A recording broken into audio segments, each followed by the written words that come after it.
Sa Presinto 5, tiklo sa Quezon City ang isang lalaking umiwas sa checkpoint.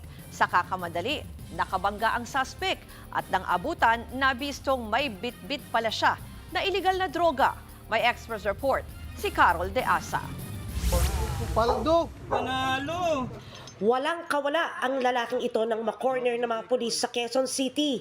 Nakuha sa kanya ang higit kalahating milyong pisong halaga ng shabu. Nakita nila ang lalaking sakay ng motorsiklo at umiwas sa checkpoint sa barangay Greater Fairview. Ayon sa mga pulis, naabutan nila ang suspect na makabangga ito ng isa pang nakamotor habang tumatakas. Natumba yung motor niya.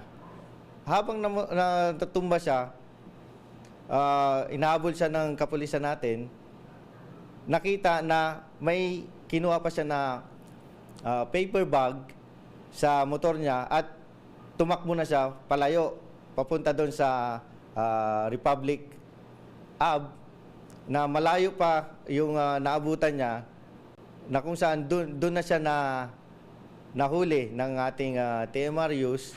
Kinilala ang suspect na si alias Jacinto, 52 anyos, residente ng Barangay Holy Spirit sa Quezon City. Na-recover mula sa kanya ang 80 grams ng shabu na nagkakahalaga ng 544,000 pesos, isang cellphone, belt bag at motor.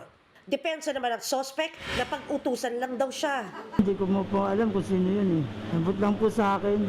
Tao rin po. Ikaw ba'y gumagamit at nagtutulak?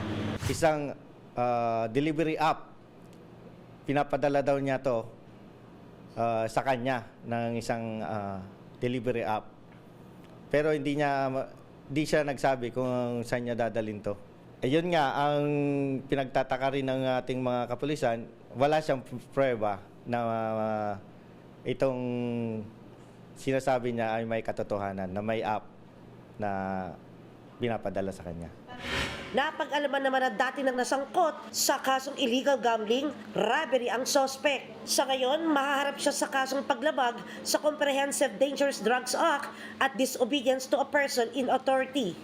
Nagbabalita mula sa Frontline, Carol De Asa, News 5. Mga kapatid, Ruth Cabalco, para sa mabilis na pasada ng mga balitang dapat niyong malaman, mag-follow at mag-subscribe sa social media pages ng News 5.